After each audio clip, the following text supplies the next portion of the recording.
the night Zachary cheated. My plan began. That evening he was idling at a red light in his Maybach when the guy in the next car rolled down his window and yelled, "Hey, man, you're driving a Maybach now? Is the woman beside you still the one who sweated it out with you in the beginning?" Zachary glanced across on instinct. The passenger seat no longer held me, the partner who had built everything with him. It held his new secretary's silk scarf. Only then did it hit him, because he'd been trading heated looks with that secretary. I'd kept him in Cold War silence for more than 2 weeks. When he drifted back to the penthouse in Beverly Hills, Los Angeles, lost and hollow, he found the divorce petition centered on the dining table and, in the trash, a positive pregnancy test showing 2 pink lines. When he finally tracked me down, I offered 2 doors. Door 1, every asset you have moves into my name. Custody of our child is mine, and I give you one last chance. Door 2, we divorce tonight. Split everything 50-50. I terminate the pregnancy, and we become strangers. He picked the first. Thanks to my feigned retreat, he had sentenced our marriage to a stay of execution. What he didn't know, I didn't fear divorce. I simply refused to let community property become a gift to the mistress. Why should the woman who plants the tree stand in the shade while the next woman harvests the fruit? If we were going to divorce, it would only happen after I had wrung the last drop of value out of him. Before we go on, subscribe to the channel and tell us in the comments where you're listening from. When Zachary reached the penthouse, jumpy and unsettled, our Cold War silence had already lasted more than 2 weeks, longer than ever before. He searched room after room, finding no trace of me. The racket woke Harper. She stepped out yawning. Surprised. "Sir, so you finally remembered to come home." Standing in the empty living room, he felt a rare stab of panic. "Where's Evelyn? It's late. Why isn't she here?" Harper sighed. "The missus moved to the lake house in Malibu a few days ago. She left that for you." She pointed at the divorce petition, then opened a drawer and produced the stick she'd rescued from the trash. 2 lines blazing. "She's pregnant." This was the baby we had waited 5 years for, and it had chosen the worst possible moment to arrive. Zachary stared at those twin lines until the words finally sank in. He was going to be a father. A tidal wave of joy laced with dizziness crashed over him. He swayed before he caught his balance. Snatching the car keys from the table, he headed for the door. Harper blinked. "Sir, it's the middle of the night. Where are you going? You're not staying?" He shook his head. All he could picture was my resolve to leave and the life growing inside me. He sped through the empty streets of LA, desperate to find me, never realizing every mile was a mile I had mapped out for him. The moment Harper's call woke me from sleep, I climbed out of bed and painted my face with a carefully calculated, no makeup look, and brows softer, eyes touched with fatigue and hurt, because Zachary has always relented when the armor cracked. When he arrived, I didn't answer the bell. He let himself in with his key, afraid of waking me, afraid I might already be gone. He tiptoed upstairs. Only when he saw the outline of my body under the quilt did he exhale. He didn't know whether to wake me or what he would say if he did. All he understood was that after half a month he was finally sharing a bed with his wife again. He reached to pull me close, as though nothing had happened. "Baby, let me hold you." But things had happened, and I had kept my head. I eased away without drama, switched on the lamp, and sat up, not looking at him, voice husky. "We need to talk." He knew the moment had come. Sitting up, anxious, he managed a quiet, "Okay." Right then he steeled himself for the word divorce. Yet only now did he realize how little he wanted it. His wife had a respectable career, polished degrees, looks that still turned heads. Aside from being a few years older than the new secretary, she outclassed her in every way. And now, at last, we shared a child, the child he had longed for. I turned. My eyes were red-rimmed as if I had been crying. The sharp angles of my face suddenly softened in the lamplight. He couldn't look away. I reminded him of the girl he had fallen for, the one whose eyes would brim after the mildest quarrel. Before I became the powerhouse he now knew. Seeing the memories flood back, I knew the gambit had landed. Calmly I laid it out. "Because you pulled me out of my family's quicksand when I needed it most. I'll give you 2 choices." I repeated the doors just as before.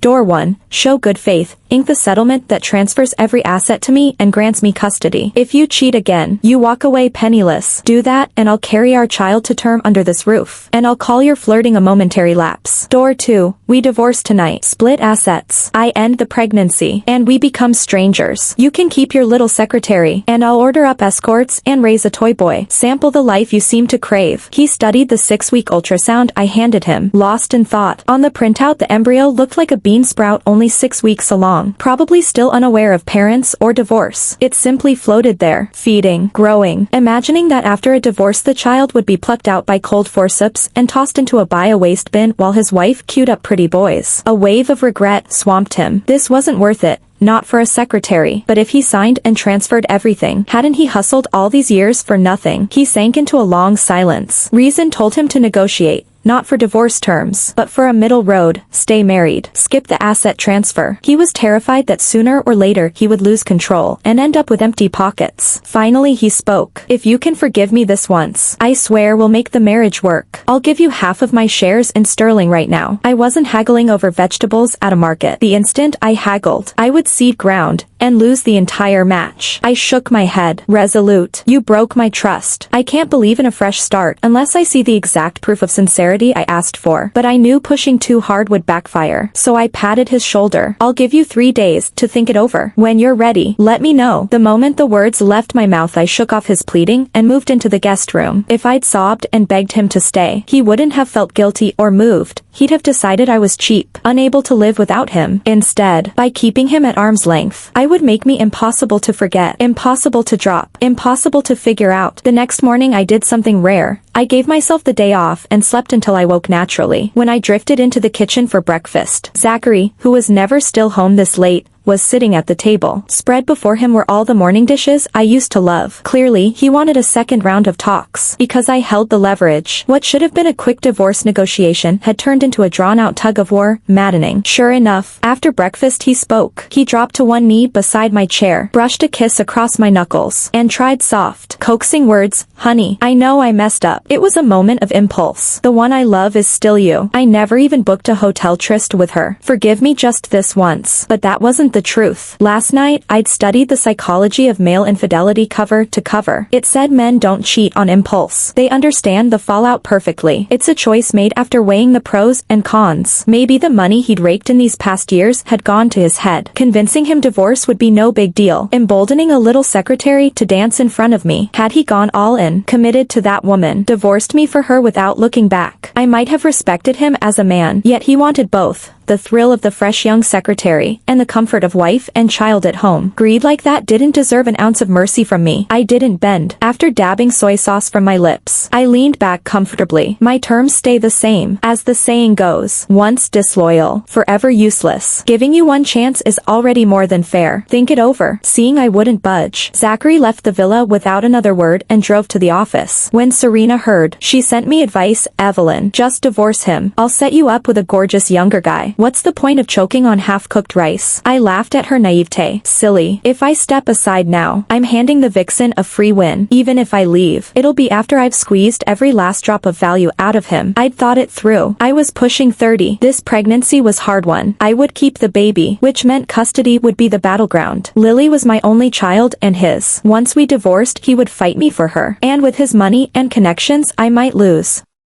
Better to dig a pit and let him dive in. Have him hand me custody with a smile. No blood drawn. No troops spent. After hearing the plan, Serena gave me 2 big thumbs up. You're savage. While I waited for his answer, I stayed busy. A huge contract was supposed to be inked today. I called the client. Let's push the signing a few days. If Zachary and I split, I'll start up on my own. Move the order to my new company and I'll discount your bill. I expect a decision within 2 or 3 days. The account had always been mine. The buyer trusted only my QC. Hearing this, he replied at once. Whatever you say, President Evelyn. A few days is fine. Zachary had planned to flash that deal at an industry dinner tonight. He had the contract ready, but his admin told him the client had reached the lobby, taken one phone call, and then left, saying another day would be better. Zachary realized instantly that I had engineered the holdup. He was furious. He tracked me down at the spa club while I was mid-facial. Business is business, he snapped. Does mixing it with our private crap make any sense? I didn't even raise my head from the towel while the girl kept smoothing cream across my cheeks. If in 2 days you pick divorce, I'll sell my shares and we become rivals. Why would I feed revenue to the competition so you can buy Tiffany another handbag? I'm not that stupid. That left him speechless. He hadn't expected me to know that this very morning he'd splurged on a designer purse to calm his little secretary. Aware that I spoke pure fact, he had no comeback. He exhaled. What time are you coming in? Office hours aren't over. And you're skipping work for a facial? Hard to justify. I stayed unmoved. moved. I've forfeited vacations for years for this company until I look like a yellowing housewife. One day off is nothing. If I don't spend the money, someone outside will. I might as well enjoy it myself. After he left, I used his supplementary American Express to load 500 grand onto my beauty club card right then and there. I hold a stake in the place. Anyway, half that money will flow back into my pocket. It costs me nothing. While I waited for Zachary's verdict, the little secretary grew antsier than I. These days, she threw every trick at him, feigning dizzy spells so he'd escort her to Cedars-Sinai Medical Center, volunteering to brew his coffee, even slipping a hotel key card into his pocket where others could see, because she panicked once she saw I wasn't the blind eye type. She knew Zachary would either win me back and cut her loose, or choose her and serve me papers. She could read the hesitation eating at him. These 2 days he had become low-key at Sterling, arriving punctually, leaving on the dot, no longer flirting. In front of staff, he even avoided standing near her. He was trying to dodge scandal, regretting the affair, retreating into his shell. The more she threw herself at him, the calmer I stayed. Men are addicted to chasing. Whatever runs toward them they discount. I carried on as usual, showing up at work, going home, neither hot nor cold toward Zachary, outwardly almost normal, except that I avoided the penthouse, preferring to stay in the Malibu villa. Inside Sterling the rumor mill roared louder. I'd let those leaks flow. I wanted him to taste the fallout of cheating. Now employees were taking sides, some pledging to jump ship with me the moment I launched a new firm, others swearing loyalty to Zachary till the bitter end. The two camps bickered non-stop, and all that friction sparked fires he had to scramble to put out. Just as he was stretched thin, his nemesis, Chen, decided to twist the knife. Chen invited me to dinner at one of Zachary's favorite haunts in downtown LA and proclaimed, "If you do divorce him, bring your team and your client book to my shop. I'll cut you in as a shareholder from day one. The dividend won't be smaller, and the perks will trump Sterling's." Every word was meant for Zachary's ears, suggesting he'd tossed his loyal wife aside. As the gossip spread, Zachary risked becoming the industry's most despised joke. At the very least, those female clients would refuse to do business with a sleazebag CEO like Zachary, convinced he was untrustworthy and a lousy partner. Under that pressure, at 8 p.m. on the final night of my deadline, Zachary showed up with his lawyer. He exhaled, "Done fighting. You win. We ink the settlement. All my postmarital assets transfer to your name, and you get full custody. But I have one condition. If we still end up divorced, you can't stop me from seeing the child." I nodded and painted him a rosy picture. "Of course. No matter where we go from here, you'll always be Lily's dad. I can promise you this, she'll be my only child. I'm almost 30. I don't want to be an older mom. Even if we fall apart later, I won't have another baby. The moment she's born, she becomes the sole heir to everything we own." Zachary's face brightened. To him, the money would just circle back to his kid. Acceptable. After we signed, he declared, "From now on I'm devoted to this family. Tiffany, I'll cut her off completely and boot her out of Sterling." I nodded, satisfied. "Good. I'll be waiting for the good news." That night I moved back into the penthouse, and we resumed our performance of a happy couple. Lucky for me, the pregnancy meant he couldn't touch me. No nausea risk. As for the stalled orders, I told him I'd personally close them at the client's office the next morning. Zachary breathed easy. The internal turf war dissolved overnight. When Serena heard, she gave me a thumbs up. "Brilliant. You obliterated the side chick without breaking a sweat." I sighed. Not effortless, a narrow win. I wasn't sure he'd pick me, but I had to fight for my interests. The man himself, cheating, selfish, flabby, greasy, no longer interested me. Every good thing I'd once seen in him vanished the moment he cheated. After our reconciliation, I returned the next morning with freshly inked contracts. Zachary bought bubble tea for every employee, announcing, "My wife just closed a huge deal. Drinks on me." He stressed to my wife, not the usual VP Evelyn he uses at work. Add the fact that Tiffany had been demoted from the CEO's secretary to suburban distribution center clerk, and everyone tasted the real message. We'd kissed and made up. Sterling wouldn't split into warring camps. Stability was restored. With me, the top sales rep, as partner. Bonuses were safe, and the boss had a guaranteed money collector. Zachary and I complemented each other. A textbook 1 + 1 = 3. For now, neither business nor family favored a breakup. News of our reunion flew straight to Tiffany's ears, and she couldn't sit still. That afternoon, ignoring the gossip, she badge tapped into the garage and waited near the elevators. The moment Zachary escorted me me out. She rushed over, oblivious to colleagues still streaming past. Tiffany looked at him, wounded. Zach, give me a chance. Don't throw us away so easily. Zachary's cruelty kicked in. He didn't even spare her a glance. Gently, he ushered me to the car. Sweetheart, you're pregnant. The seatbelt across your belly. Will it bother the baby? Want the back seat instead? I played along, hugging the roses he'd ordered that afternoon, and slid in, ignoring Tiffany. Back seat it is. He shut my door, circled to the driver's side, and Tiffany blocked him again. Zach, I know you still love me. You bought me that 8 grand bag just 2 days ago. You said I excited you way more than that washed-up wife. To avoid a scene, he gave her the cold shoulder, but the idiot doubled down, desperate to prove their bond. Bystanders gathered. Zachary's face went black. Shut it. Unless you still want a job. Too young to read the room. Tiffany assumed he was saving face. She rattled off an address. Let's talk there. I'll wait in the restaurant. Won't leave till you come. Without waiting for an answer, she hurried away. Zachary climbed in and immediately pledged loyalty. Honey, don't worry. I won't go. I'd heard every word. I'll handle it. Forward me the receipts for those bags. They'll help. If you don't want her storming Sterling again. That is. He thought reclaiming gifts tacky, but agreed. Better a clean break. I'll drive you and wait outside. I'll send the records to your phone. If you need muscle, I'll have Attorney Lee ready. If Tiffany knew how ruthless he'd become, her heart would shatter. A man's love may be fake, but his cruelty is real. Tiffany's a naive sweetheart. Zachary's a profit calculator. He chose her for a small perk, and he dumped her for a bigger one. Why you? Where's Zach? Tiffany's hopeful face dropped the instant she saw me in the restaurant.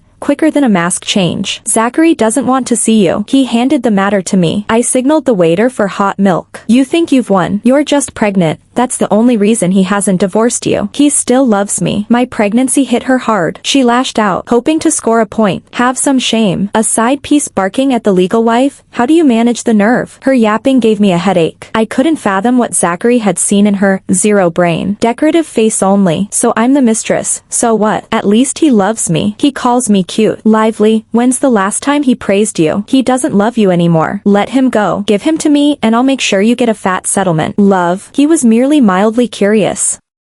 Did she know how many zeros he spends on me annually? Did she know every pin? Did he ever introduce her to his circle? Love shows up where the money is. A man might spoil you and still not love you, but if he won't even open his wallet, he definitely doesn't. Wake up, get lost and stay lost. Don't show your face again. You and Zachary, over. I was willing, this once, to let her off the hook. Her brain hadn't caught up to her age, and I didn't want to be ruthless. Consider this your only warning. Zach gave me money. He bought me a $20,000 necklace, and that $80,000 bag. It's the new drop from the top-tier house. She pointed at the purse she deliberately carried, flaunting it like a trophy. That's spare change to him. He blows more than that in one poker night. He's bid on $1 million necklaces for me at auction. I have an entire closet of bags from that brand. Every one paid for by him. Get real. You're not even a footnote in his life. If you keep clinging to him, I'll pick up the legal weapon you handed me, for instance, suing to recover that bag because it was bought with our joint money. I have every right to demand it back. I flashed Zachary's shopping receipts in front of her eyes and pressed the advantage. He gave me permission to come after you. Go work in the warehouse. Change zip codes. And no one will know you were the mistress. Stay away from him. Force my hand and I'll notify your parents. Your relatives. Broadcast it far and wide, but I'm not willing to lose. Why do you get to stay with Zach? I'm younger and prettier. Where am I worse than you? Why do you live the luxe life of Sterling while I can't? At last she screamed what she really felt. Exactly. What's to love in a man already going soft and greasy? She wasn't as lovesick as I'd thought. It was an act. She latched onto Zach because she envied me and wanted to step into my designer shoes. But my cushy life wasn't built only on Zachary. It was built on my own effort too. We lifted each other up in the startup's darkest days. If I hadn't swallowed my pride again and again to pitch the client-side VPs, begging on bended knee for one more shot, landing us the blockbuster contracts, would he be where he is? Where was she when I drank until my stomach hemorrhaged? Keeping Zach company at those banquets. Where was she when I pulled all-nighters to polish his pitch decks? Where was she the first time we were scammed and the company teetered on bankruptcy? When we had to pawn our cars and my dowry jade bangle? I started from zero with Zach. Everything I have, I earned. The reason I live in comfort is because I worked for it and I'm damn good at it. If I hadn't married Zachary but had started a company with someone else, the outcome would have been the same. Every step I took was solid. My success was inevitable. All you've got is a face. At the last gala Zach gave you a chance, asked you to summarize the proposal in front of the client, and you babbled nonsense. You're outclassed in every way. As I recall, you're still an intern. Graduation hanging by a thread. Your parents' jobs. Keep provoking me and one phone call gets them both fired. Before you poke the bear, think about the price. I left her shredded, stood, signaled the waiter for the check, and walked straight out. From the sidewalk, I glanced back through the window. Tiffany, framed in glass, looked ready to shatter. But the show wasn't over. Defiance still blazed in her eyes. She'd be back for an encore. 8 months and change later. I delivered Lily naturally at UCLA Medical Center, a tiny, wrinkled little girl. As the weeks passed, she unfurled, her features sharpening into a perfect mashup.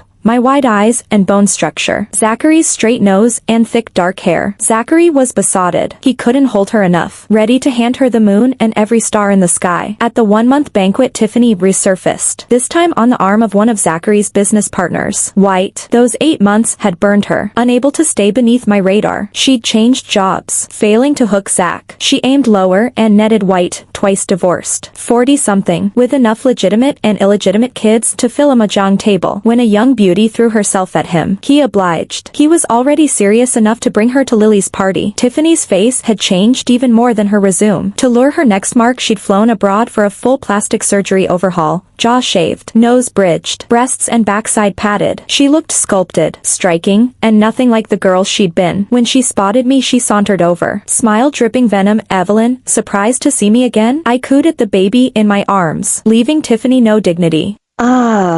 The mistress my husband kicked to the curb, moved on to White, that desperate for a man. Whispers rippled through the room. Eyes flicked to Tiffany, the gorgeous girl who'd chased a married CEO, and now crashed his daughter's party on another man's sleeve. Noticing White's thundercloud face, he clearly hadn't known, I offered a helpful warning. Tiffany here stopped Zach until he slammed the door. Fine to have fun, but don't let her near your heart. White said nothing in public. Once the gawkers drifted, he yanked her aside. Livid, no wonder you begged to come, using me to get back at the Sterlings? He slapped her. Hard. Get out. You're embarrassing me. The engagement's off. Tiffany cupped her burning cheek, spitting. Fine. I'll find Zach. He's younger and richer. He bit once, he'll bite again. The next few days Tiffany engineered chance meetings with Zach. Deaf to my earlier warning. At first Zach recoiled, dodging her calls, taking detours. He was content. A wife who printed money. A daughter who owned his heart. A picture-perfect family. He didn't want another divorce. But Tiffany was relentless. For years, I reclaimed the bag Zach had bought her. And when she kept circling him, I made sure her parents lost their jobs. The news plastered all over her neighborhood. Still she kept coming, determined to fight me to the death. Because I'd had an IUD inserted after Lily. Tiffany whispered to Zach, she only gave you a useless girl. Take me back and I'll give you the son you want. After countless rejections, Zach actually considered it. This time he'd be careful. Keep it hidden. Just a son. Nothing Evelyn needed to know. They booked a hotel tryst. My private investigator, posing as room service, knocked, camera rolling, catching every sordid frame. By the time I arrived, they'd wrapped themselves in bathrobes. Zach took one look at me and folded, grabbing my hand. Evelyn, for Lily's sake, forgive me one more time, please. This time I didn't hesitate for a second. I shook off his hand. No deal. You're filthy. And Lily sure doesn't need a father who can't keep his pants zipped. We're done. Per the agreement, you walk away penniless. Everyone says once a man cheats he'll do it again. A dog can't stop eating its own vomit. And he's the proof. I've already burned too many of my best years on him. Custody and every dollar we earned are now in my name. The deep-pocketed backer behind him went belly up last year. And he's worthless to me. I'd been itching to kick him to the curb for ages. The settlement papers just hadn't given me an opening, until now. The moment I finally taste freedom. A long, dark breath of resentment leaves my chest. Zachary sways like he might collapse. Evelyn, we've built half a lifetime together. Don't do this to me. I don't want to walk away penniless and start from zero. I don't have the guts, because he hollowed my heart out long ago. I stay ice cold. Not a single tear threatens. I give his shoulder a mocking pat. Sure you do. You managed to cheat again, so you must have been ready to lose everything. I believe in you. You'll rise from the ashes for you're a true love. After all, she worships money. The second you're broke, she'll sprint into someone else's arms.